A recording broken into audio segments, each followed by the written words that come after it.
नमस्कार. राजकारणात तर करिअर करायचं आहे पण बोलता येत नाही. राजकारणात तर पुढे जायचं आहे पण भाषण चांगलं जमत नाही. आणि राजकारणातलं प्रभावी भाषण कधी केलंच नाही असे बरेच लोक आहे. सूटबुटात फिरतील, लोकांच्या गाठी भेटी घेतील, चांगल्या गाडीत फिरतील आणि नुसतीच सोशल मीडियावर चांगल्या रील्स टाकून आपली हवा करायचा प्रयत्न करतील. पण खरं सांगू, ती तुमची हवा कायमस्वरूपी नसते. ते फक्त वरवरचा देखावा आहे. आणि जर राजकारणामध्ये खरंच करिअर करायचं असेल ना, राजकारणामध्ये तुमचा प्रभाव निर्माण करायचा असेल ना, तर तुम्हाला प्रभावी भाषण करता आलं पाहिजे. राजकारणामध्ये नुसत्या रील्स टाकून, लोकांच्या गाठी भेटी घेऊन, महागड्या गाड्यामध्ये फिरून तुम्हाला राजकारणामध्ये करिअर करता येणार नाही. मग काय करावं लागेल, तर तुम्हाला वक्तृत्वामध्ये पुढे जावं लागेल. होय, राजकारणामध्ये तुमचं राजकीय व्यासपीठ प्रभावी भाषणानं गाजवावं लागेल. आणि राजकारणामधलं व्यासपीठ गाजवायचं असेल, राजकारणामध्ये तुम्हाला प्रभावी भाषण करायचं असेल किंवा तुमचं राजकीय स्टेज तुम्हाला गाजवायचं असेल, होय, लोकांनी तुम्हाला आपलंसं करावं यासाठी तुम्हाला चांगल्या भाषणाला आपलंसं करावं लागेल. हो, तुम्हाला भाषणाकडे लक्ष द्यावं लागेल. तुम्हाला प्रभावी भाषण करावंच लागेल. आणि तुमचं भाषण जर प्रभावी असेल ना, तर लोक आपोआपच प्रभावित होतील तुमच्याकडे. होय, तुमच्याकडे लोक प्रभावित व्हावेत असं वाटत असेल तर तुमचं भाषणही प्रभावी असलं पाहिजे ना. म्हणजे तुम्ही जर भाषणाकडे लक्ष दिलं तर लोक तुमच्याकडे लक्ष देतील. आणि तुम्ही जर भाषणाकडे लक्ष नाही दिलं तर लोक तुमच्याकडे लक्ष देणार नाहीत. आणि त्यासाठी तुम्ही तुमच्या भाषणाकडे लक्ष द्या आणि तुमचं भाषण प्रभावी करा. आता भाषण प्रभावी करणं म्हणजे काय करणं, तर तुमचं भाषण हे दमदार असलं पाहिजे. हो, तुम्ही जसं तुमच्या गाडीत बसून दमदार एंट्री करता आणि त्याची रील्स काढता आणि ती रील्स तुमच्या सोशल मीडियावर टाकता, तसं तुमच्या भाषणाची दमदार सुरुवात सुद्धा तुम्ही केली पाहिजे. भाषणाची दमदार सुरुवात असेल ना, तर लोक तुमचं भाषण 100% ऐकतील आणि पुढे सुद्धा टिकून राहतील. म्हणजे भाषण होईपर्यंत, संपूर्ण भाषण होईपर्यंत लोक तुमच्याकडे पाहतच राहतील. जर भाषणाची दमदार सुरुवात असेल तर. आपलं नेमकं चुकतंय काय माहिती आहे का, आपल्याला प्रभावी बनायचं आहे पण प्रभावी भाषण येत नाही. आपला प्रभाव लोकांवर टाकायचा आहे पण ते प्रभावी बोलता येत नाही. आणि प्रभावी बोलता येत नसेल ना, तर तुमचा प्रभाव लोकांवर कधीच पडणार नाही. आणि म्हणून तुमचं भाषण प्रभावी झालं पाहिजे याच्याकडे कटाक्षानं लक्ष द्या. होय, तुमचं वक्तृत्व विकसित करायला पाहिजे, त्यासाठी तुम्ही थोडं प्रयत्न करा. आणि प्रयत्न केले ना, तर राजकीय भाषण प्रभावी करायला वेळ लागत नाही. काय करायचं आहे बरं राजकीय प्रभावी भाषण करण्यासाठी?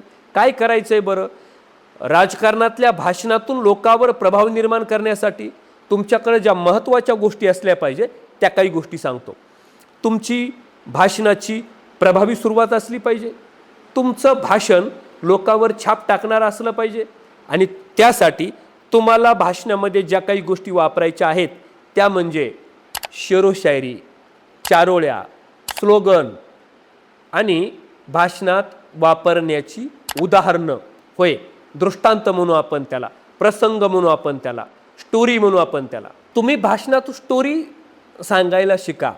म्हणजे ज्या भाषणात स्टोरी असते ना, लोकांचं लक्ष स्टोरी संपेपर्यंत इकडं तिकडं जातच नाही. म्हणजे स्टोरी संपेपर्यंत श्रोता वर्ग तुमच्या भाषणापासून इकडं तिकडं पाहणार नाही. तो श्रोता वर्ग म्हणजे तुमचा मतदार मोबाईलमध्ये बघत बसणार नाही, तुमचं भाषण ऐकत बसणार आहे. लोकांनी तुमच्याकडेच पाहावं असं काहीतरी वेगळेपण तुमच्या भाषणामध्ये तुम्ही निर्माण केलं पाहिजे. आणि मग त्यासाठी भाषणामध्ये स्टोरी असली पाहिजे, भाषणामध्ये चारोळे असल्या पाहिजे, भाषणामध्ये स्लोगन असलं पाहिजे, भाषणामध्ये शेरोशायरी असली पाहिजे, भाषणामध्ये गोष्ट असली पाहिजे. आणि हे सगळं जर भाषणामध्ये तुम्हाला जमत असेल ना, तर मग मात्र तुम्ही चांगले वक्ते बनणार आहात.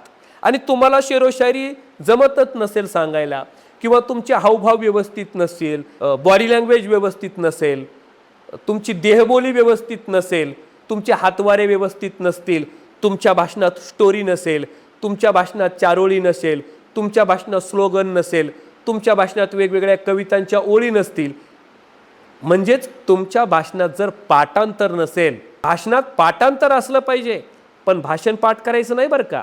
भाषणात पाठांतर राहू द्या, भाषण पाठ करू नका. चांगलं भाषण करायचंय ना, पोट तिडकीनं विषय मांडला पाहिजे.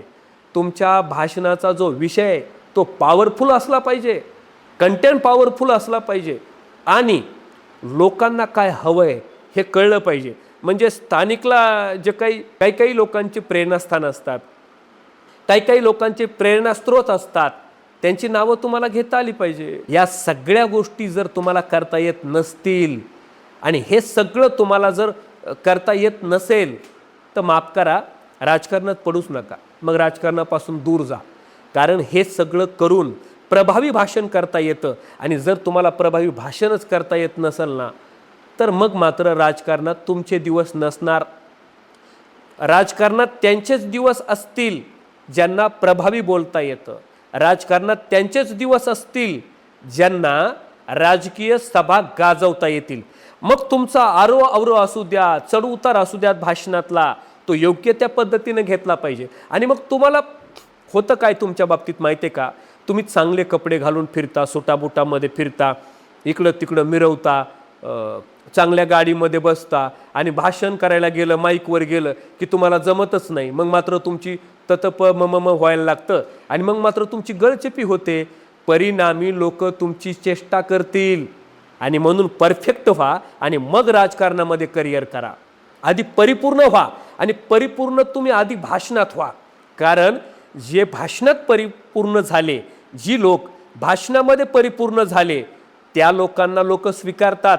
अरे तुम्ही पैशानं परिपूर्ण असाल, तुम्ही दिसण्यानं परिपूर्ण असाल, तुमची पर्सनॅलिटी परिपूर्ण असेल, पण जर वक्तृत्व परिपूर्ण नसेल, तुम्ही राजकारणामध्ये करिअर करू शकत नाही. तुमचं भाषण तुम्ही परिपूर्ण करू शकत नसाल तर मग काय उपयोग आहे.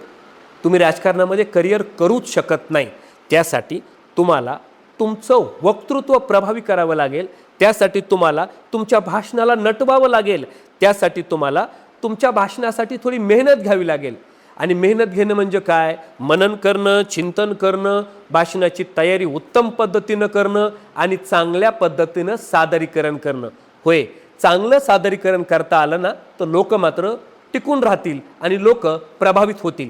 त्यासाठी प्रभावी भाषण करायला शिकायचं असेल तर आमचं 3 दिवसाचं निवासी भाषण कला प्रशिक्षण नक्की जॉईन करा.